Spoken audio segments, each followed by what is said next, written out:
welcome to the next class. I'm Rob Birdsell, your host, and as always, joined by my co-host, Tom Burnford. Tom, where are you? You're not at home. Rob, I am in Mexico City at every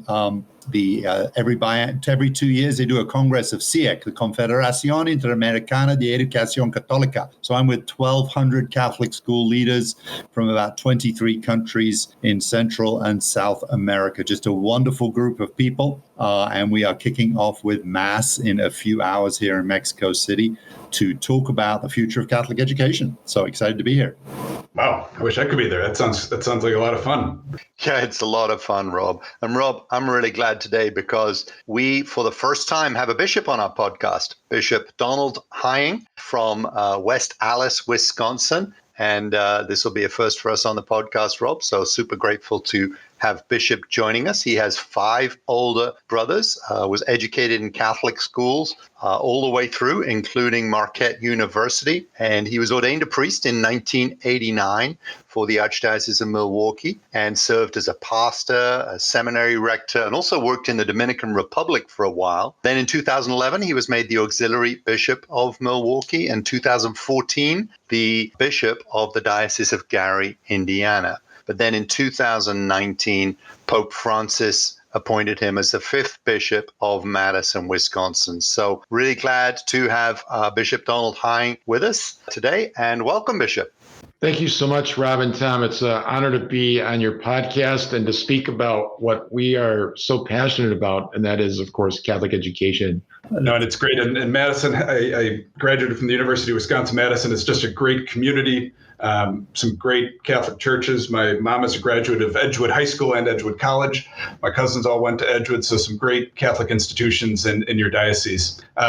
So let's jump right into it, Bishop. This past year has been a great one for Catholic education. We have seen, for the first time in 20 years nationally, a boost in enrollment. And we'd love your thoughts on why was that, and is it sustainable? What are your thoughts on Catholic school enrollment? It's been an exciting year for Catholic schools. Yeah, I think it's a complexity of circumstances, but yeah, I think we're all celebrating the fact that more families are choosing Catholic schools for their children. I think certainly one factor has been COVID. Our schools remained open when our public systems were closed. We were very careful in terms of health and safety protocols during COVID, and yet we believe that we could successfully keep our schools open and have them to be safe. And that certainly was borne out in the last 2 years that our schools did remain open, provided a wonderful education. So I think there are people that came to our Catholic schools because of that.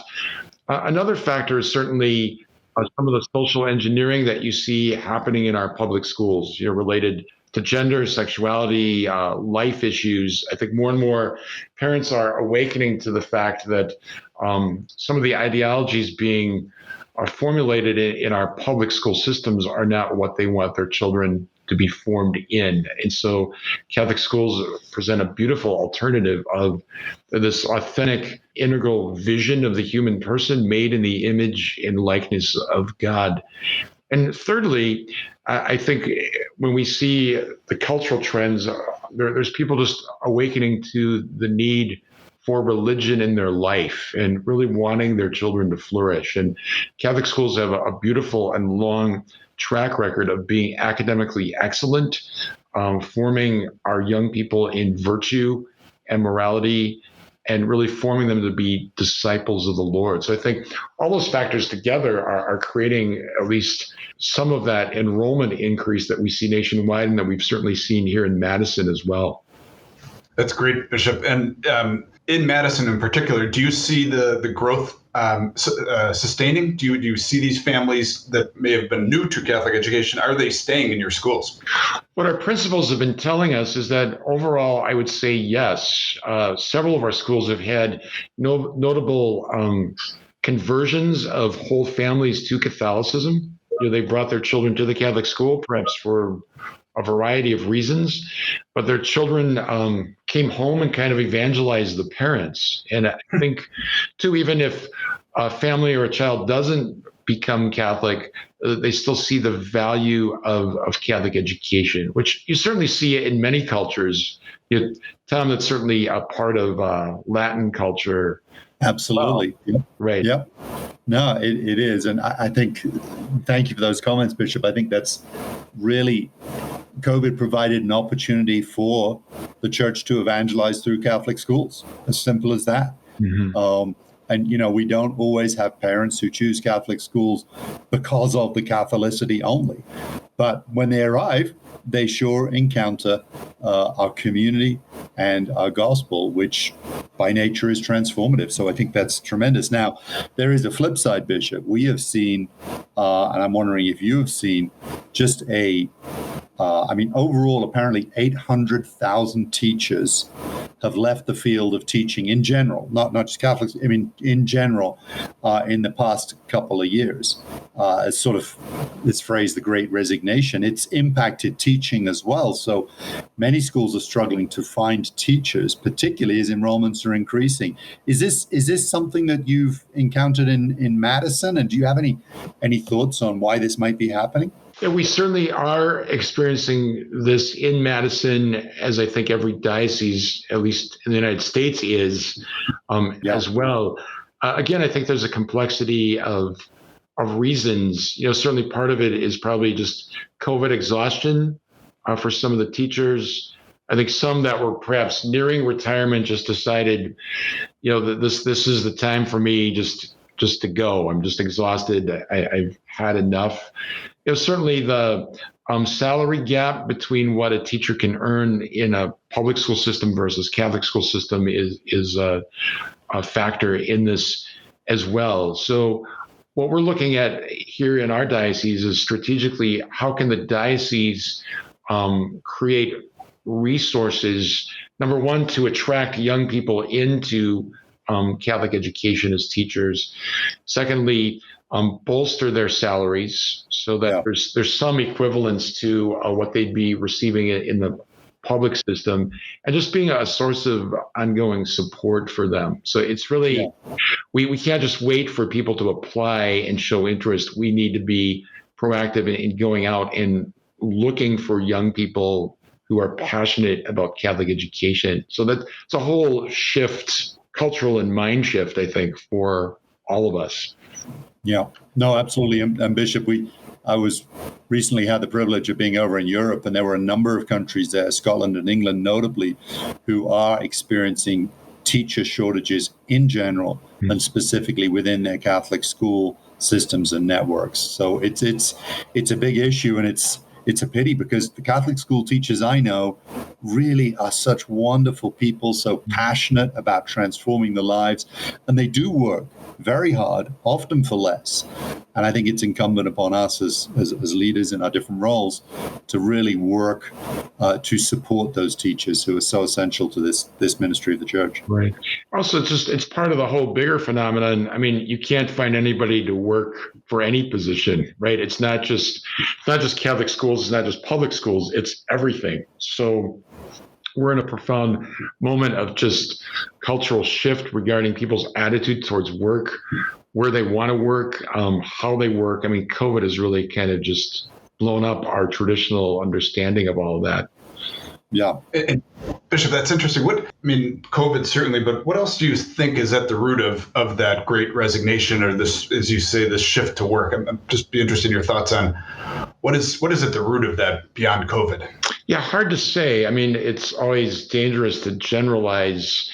Yeah, I think perhaps younger people are less inclined to give their entire lives to a 60, 70-hour work week, which I think some industries, some businesses have demanded in the past. They want more of a life-work balance, which, from our Catholic perspective would be a good thing. I think there's so many more opportunities for people just to work creatively online, at home, consulting, part-time. So, I mean, just the traditional idea that, I come into a physical building for 40 hours of work and do this is profoundly shifting. But no, it's fascinating.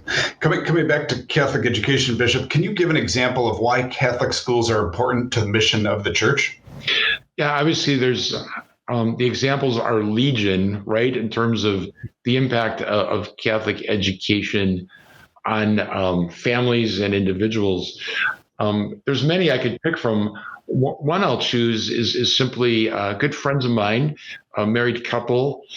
When their children were very young, they were living in Michigan and they were Protestant, and decided to send their children to the Catholic school because they just toured it, were impressed with the quality of its education, its religious environment. And the impact of sending their children there led the entire family to become Catholic. And today the husband is the COO of the Archdiocese of Milwaukee.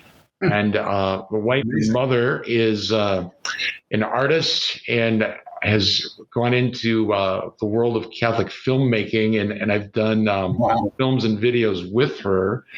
That's great.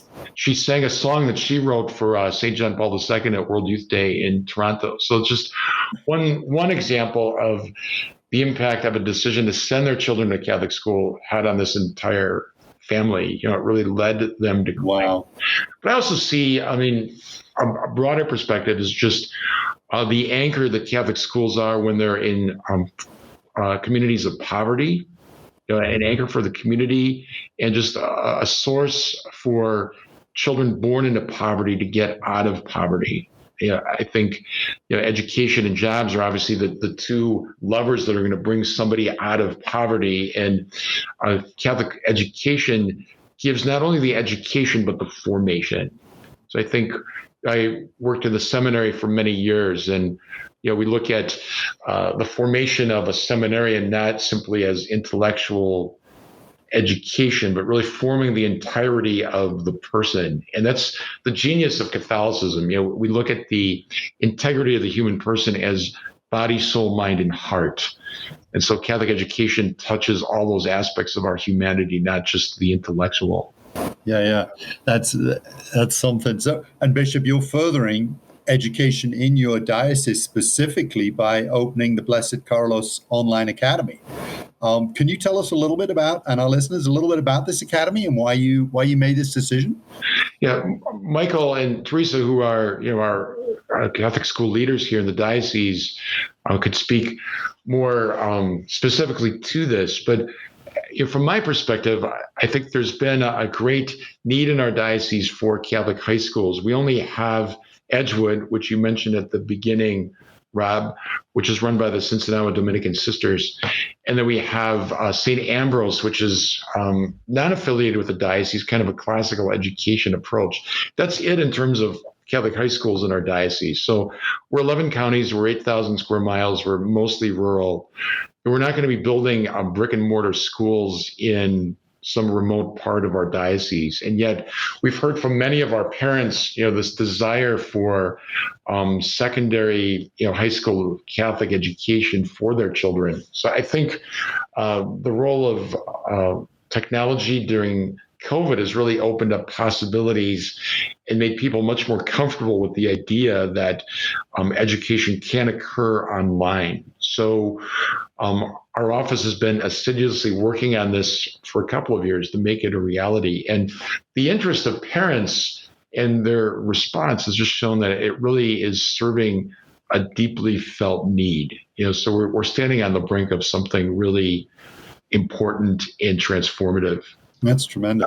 Bishop, for our listeners that might be in the Madison area or those that aren't, but are listening and would be interested, where could they reach out to, or who would you suggest they reach out to if they want to learn more about your new online academy through the Diocese of Madison? I think if they just go to the website for the Diocese of Madison and probably scroll down to the school's office, they would find it there. But again, it's Blessed Carlos Acutis Online Academy. Great. And tell me about the name. Why Blessed Carlos Acutis? Yeah, so Carlos Acutis, I don't know as much about him as I should. I know he was an Italian teenager, died tragically very young, but was certainly of his generation in terms of his tech savviness and presence online, but also a very holy young man who suffered greatly, died young, has been beatified. But really, I think we see as a patron for the younger generation, and certainly a patron of how the church can use technology and the whole online world to evangelize and educate. You got to admit, though, to to have Blessed Carlos, who lived, so recently and was so young. We have a saint who is known for usage of technology, right? And yet we're a 2,000-year-old institution that is known mostly for having ancient Gothic cathedrals and sort of, to be frank, being a little old school. You gotta love this. It's the name I think is brilliant. I didn't, Bishop, honestly know about Blessed Carlos prior to working with you guys, and I was like, this is perfect. The young, tech savvy, warrior of the church. He was just doing great work for the church through technology, and so I just love the name. I think it's such a great symbol of what you're hoping for, and bringing Catholic education to those that don't have access to it in rural Wisconsin. And so Tom and I have a lot of guests on the podcast talking about innovation and education. I just applaud you and your diocese for being really at the forefront and trying something new. And so congratulations to you and your team for the launch of a new school. When was the last time a new school opened in the Diocese of Madison? Yeah, St. Ambrose would be the newest, even though it's not a diocesan school. Beyond that, I'm not certain. It's been a while, right? No, I know when we opened Christ Rey Milwaukee, that was the first new school in 20 or 30 years. And so you guys are following, and I love the mission of the church to open and to be new and to be relevant is great. We're going to take a brief pause to hear a word from our sponsor. Catholic Virtual is the trusted online education partner of Catholic schools worldwide. We develop customized online learning solutions to meet the needs of our partner schools and their students. Visit our website at www.catholicvirtual.com to learn more. Now back to the episode.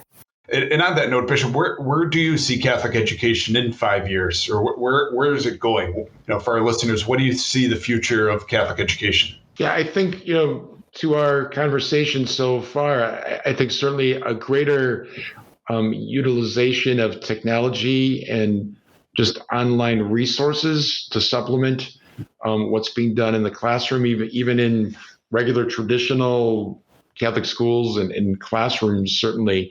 I think we're going to need to creatively rethink how Catholic schools are structured and governed. And I think decreasingly will a single parish be able to sustain a standalone parish school. So I look at what Archdiocese of Milwaukee has done, and they've created essentially regional schools. And I know Archbishop Listecki's vision in Milwaukee is that he wants every parish to really claim ownership of the fact that they have a school. It may not be physically on their campus, but they're part of a cluster of parishes that support and take ownership of a school. So I think there's going to be a continued restructuring in terms of governance, revenue streams, parish school collaboration. How do we look at the treasure we have in Catholic schools and really sustain them as we move out of the model that, one parish standalone has the resources to do this. So I think that's another thing. I think we see a whole, reclaiming of Catholic identity in schools. So more and more parents want a Catholic school experience for their children to be authentically Catholic, because they can get everything else somewhere else. So what is our uniqueness? It's the Catholic vision of the human person. It's our understanding of all of history and reality from the perspective of Christ crucified and risen. It's our whole moral understanding, both personal and social. So the genius of Catholicism is its sacramental vision that leads us to see everything in the radiance of God's revelation to us. So I think it's those three things: increased use of technology, restructuring of how we just see schools in relationship to parish, and then thirdly, just a reclaiming and deepening of Catholic identity. And how do we do that without religious orders? So I think about, when the religious orders ran our schools, those sisters and brothers and priests were steeped in the Catholic tradition. Mm-hmm. So now we have primarily lay teachers. We expect the same result, but those lay teachers don't have the same formation that the religious did. So, we can't expect the same result unless we're also forming those who are forming our children in that Catholic tradition. And that need coupled with the dearth of teachers creates a challenge, because sometimes you're just looking for somebody to fill the space, and you don't have the luxury of saying, is this person a daily communicant or a good Catholic? That's tough. Yeah. Bishop, one of the things that I've been really pushing lately is that we have so many lay leaders now of Catholic schools, certainly the high schools. And I was on a Zoom the other day, 17 Catholic school leaders, and I asked how many of them are provided a stipend for spiritual direction. Not one had a spiritual director, and not one even thought about their contract having a stipend for spiritual direction. But if you look back 20 years ago, all the leaders of Catholic schools were priests, nuns, brothers, and they had a spiritual director. Mm-hmm. So I think it's wrong that we are putting these lay people in these positions without giving them the support they need. And I think every Catholic school, high school, certainly in America, their presidents should be getting spiritual direction, to your point. How can they be the spiritual leader if their prayer life is not being enriched and grown through a professional? Yeah, right before COVID, Michael Lancaster and I had a retreat with all of our grade school principals. And the whole theme of the retreat was the principal as the spiritual leader of the school in tandem with the pastor. And I have to say, we have a wonderful group of principals who really get that. It's just hard when, because of the teacher shortage, they're subbing in classrooms, dealing with COVID. And on top of all that, we're supposed to be building this wonderful, thriving Catholic culture. So it's a lot to put on one person, but I think it's the ethos and the spirituality of the person, that's shined through, and how do we help form them towards an even greater depth of grasping the faith and living the faith. I mean, Bishop, that's tremendous that you did that as a retreat for your principals. I mean, and I think that is time well worth spent, let's put it that way. I had the privilege of joining one of those retreats up in Bridgeport, Connecticut with Bishop Caggiano. And it was simply a 2-day spiritual retreat for the principals with deliberately, keep the work and away so that you can focus on the faith aspect, your role as the spiritual leader of the school community. And it was beautiful to be to see that and to witness that. So and I think it's great that we do that. But to your point, Rob, I think there's always more needed to help our schools maintain that true Catholicity, which is what separates us and what makes these schools so integral to the mission of the church. Yeah. So, Bishop, the other diocese I recently visited was Harrisburg, and I was talking with Bishop Gaynor there, and just informally, and he mentioned just how he actually grows his own vegetables. He is an avid gardener, and as a hobby, and I think to get a little bit of time away from the intensity of the life of a bishop, which, as we know, is a difficult role and a very time-consuming one. So he gardens.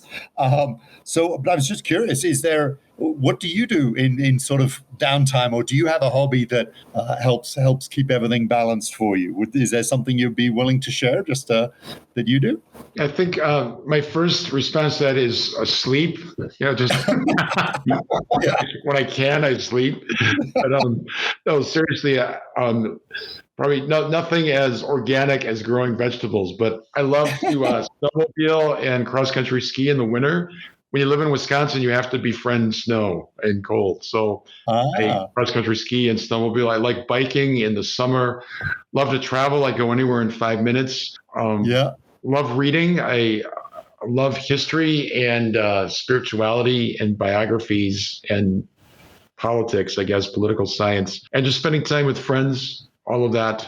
I would say just a smattering of those things. And that's excellent, Bishop. You should send us a picture of you on the snowmobile. That would be. I will. That would be great. That would be a good one.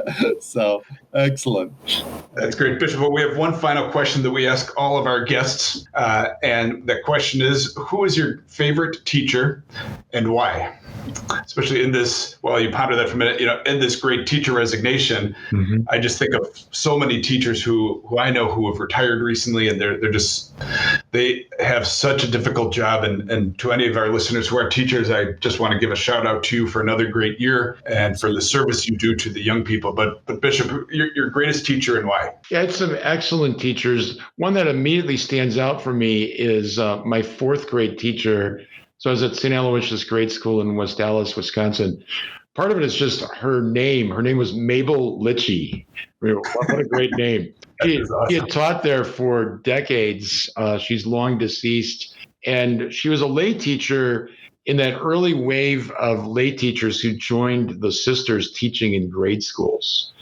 But I just think back, I mean, unbeknownst to us, but there had to be some challenges for some of those first lay teachers, stepping into schools that were predominantly run by religious. But her passion to help us to learn to read and write well, her love for the faith, and just her basic kindness and humanity. I mean, all that just stands out for me. And she was just a genuine character, but generally cared about me as a person. And I think that's key. When I think of my seminary formators, it's the same thing. Like, the ones that impacted me the most are the ones that I knew cared about me just as a human being, not simply as a seminarian. And what they said stuck with me. Whereas others that maybe rightly or wrongly I didn't perceive cared about me that much, they may have been saying even better things, but it didn't necessarily stick with me because it wasn't spoken in a context of at least how I received it as concern. So I think part of it is, students are going to thrive in an environment where they really feel loved, understood, and just absolutely valued. And it's in that environment then that they're going to receive what the teacher has to say. So it's not just the transmission of knowledge, it's how do we build these relationships of communion? And that's where the church has all that hands down, just loving each other as brothers and sisters in Christ. So it's in that context that people are going to thrive and learn best. So Mabel Litchie, keep that name in your mind. That's great, Bishop. And your comments resonate with many of our guests who've talked about their teachers. And it reminds me of my first day teaching at Marquette High, and the principal, and I didn't know what I was doing. I was, starting the Alumni Service Corps, but was teaching 2 classes. And I said, what do I do? He said, teaching is so simple. Just go love your students. And he walked away. And I was like, that's it? And he was so right, though. And as you were saying about Mabel and your teachers at the seminary, those teachers that loved us, you knew it, and you would do anything for them. And absolutely. You would strive to succeed in their class because you wanted them to approve of what you're doing, or you wanted to respond to the challenges they gave you, right? Right. If they loved you, you were. And you look back on all your great teachers, and that is the common denominator. It's not if they were super smart or wisdom or what, but do they love you in Christ, as you said. So, Well, Bishop Hying, this has been a real pleasure, and very grateful for your time. And we will put in our show notes the link to Blessed Carlos Acutis Online Academy for our listeners that want to learn more about it. So you can see that in our show notes. And we're grateful for you joining the next class. Yeah, Tom, thank you so much, Bishop. Thank you. We appreciate your time, Bishop, and it's great to chat with you. Well, thank you, Tim and Rob. Blessings on your time in Mexico City. We'll certainly pray for all the Catholic schools in Latin America. That's great. Thank you. Appreciate your support and all that you're doing for us. Great. God bless you. Thank you, everyone. Okay, bye-bye. We hope you enjoyed this episode today. If you did, would greatly appreciate it if you would share this episode with your friends and family. If you get a moment to rate or review us, that too would be much appreciated. Have a great day.